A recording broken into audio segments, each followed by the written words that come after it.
जल्दी से जल्दी मुझे बताओ, जल्दी से जल्दी उन्हें बुलाओ, जल्दी से जल्दी वहां जाओ, जल्दी से जल्दी राजेश को भेजो। So welcome back to my channel guys. और आज का हमारा लेसन नंबर है 27, डे नंबर 27। और आज की इस वीडियो में हम इस तरह के वाक्य को इंग्लिश में बनाना सीखने वाले हैं और इतनी आसानी से सीखेंगे कि इस तरह के वाक्य को हमारे लिए रोजाना इंग्लिश में बोलना आसान हो जाएगा। तो सबसे पहले समझ लेते हैं किस टाइप के वाक्य है। तो यहाँ आप देख ही रहे हो, जल्दी से जल्दी, जल्दी से जल्दी उन्हें बुलाओ, जल्दी से जल्दी, और ये जल्दी से जल्दी राजेश को भेजो। तो यहाँ कॉमन क्या है, जल्दी से जल्दी, यानी हम यहाँ बोल रहे हैं किसी को कि कोई कार्य को जल्दी से जल्दी करो, जल्दी से जल्दी, जितना जल्दी हो सके उतना जल्दी तुम ये कार्य को करो।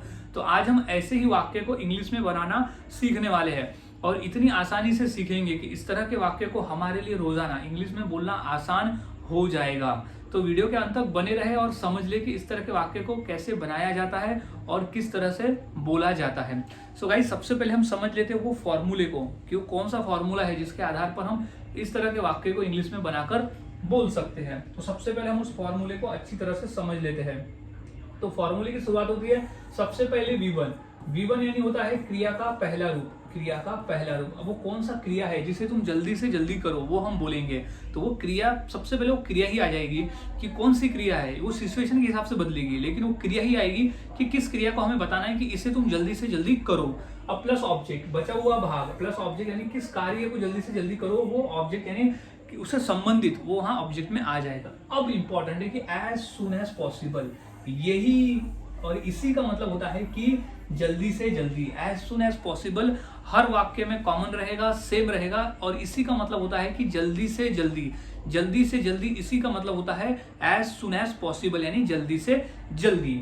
अब फॉर्मूला क्या है, V1 plus object plus as soon as possible, ये हमारा कंप्लीट फॉर्मूला हो गया। अब बस यही फॉर्मूले के आधार पर हम वाक्य को बनाना सीखते हैं।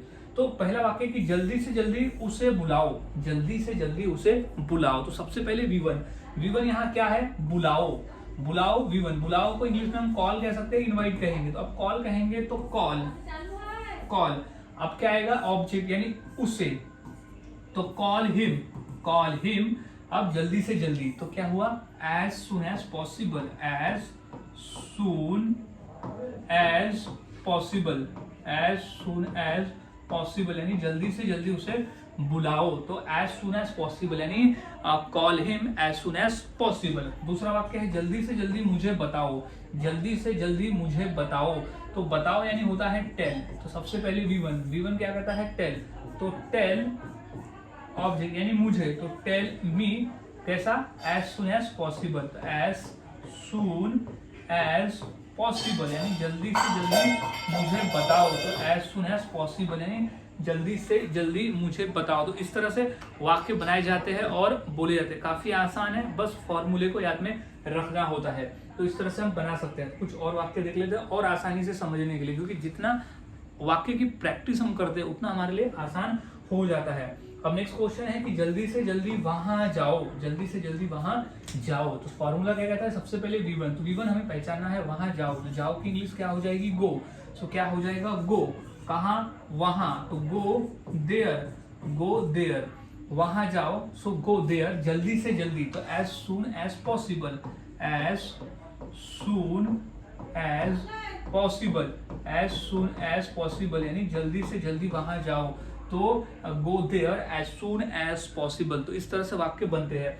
अगला वाक्य है यहाँ आओ, जल्दी से जल्दी यहाँ आओ, जल्दी से जल्दी यहाँ आओ। तो आओ को हम इंग्लिश में कहते हैं कम, आओ को इंग्लिश में कहा जाता है कम। यहाँ को कहते हैं हम हियर। तो रूल कहता है कि सबसे पहले हमें V1 लिखना है। तो क्या हो जाएगा, तो सबसे पहले हो जाएगा कम, कम कहाँ, यहाँ। तो कम हियर, कम हियर। कैसा कम हियर, तो जल्दी से जल्दी यानी यहाँ जल्दी से जल्दी आओ।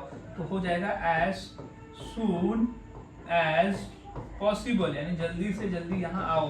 तो come here as soon as possible, तो जल्दी से जल्दी यहाँ आओ। तो come here as soon as possible. तो इस तरह से वाक्य बनाए जाते हैं और बोले जाते हैं। काफी आसान है, बस फॉर्मूले को याद में रखना होता है। फॉर्मूले अगर आप याद में रखते हो तो आपको आसान हो जाता है बनाना। कुछ और वाक्य की प्रैक्टिस कर लेते हैं। तो जल्दी से जल्दी साफ करो, साफ करना को इंग्लिश में कहा जाता है क्लीन, साफ करना को इंग्लिश में क्लीन कहा जाता है।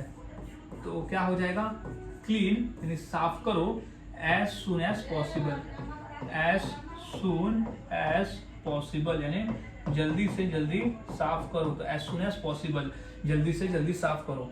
अब जल्दी से जल्दी फैसला करो, तो फैसला करने को कहते हैं डिसाइड करना। डिसाइड है तो decide as soon as possible, as soon as possible यानी जल्दी से जल्दी डिसाइड करो यानी फैसला करो। तो decide as soon as possible.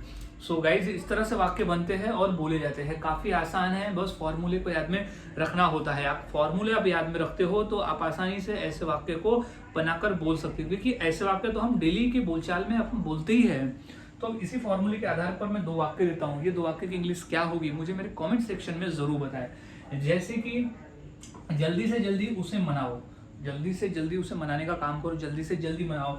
और जल्दी से जल्दी राजेश को बुलाओ, जितना जल्दी हो सके उतना जल्दी राजेश को बुलाओ। तो ये 2 वाक्य की इंग्लिश क्या होगी मुझे कमेंट सेक्शन में जरूर बताएं। और वाक्यों की प्रैक्टिस करते रहे, क्योंकि जितना अधिक आप प्रैक्टिस करते हो उतना आसान होता है वाक्य को बनाना और फिर उसे रोजाना के बोलचाल में बोलना। सो मिलता हूँ ऐसे ही और नए फॉर्मूले स्ट्रक्चर के साथ अगली वीडियो में। तब तक के लिए चैनल के साथ बने रहे, वीडियोस को देखते रहे और इसी तरह से रोजाना प्रैक्टिस करते रहे, क्योंकि जितना अधिक प्रैक्टिस करोगे उतना आसान हो जाएगा इंग्लिश में बोलना।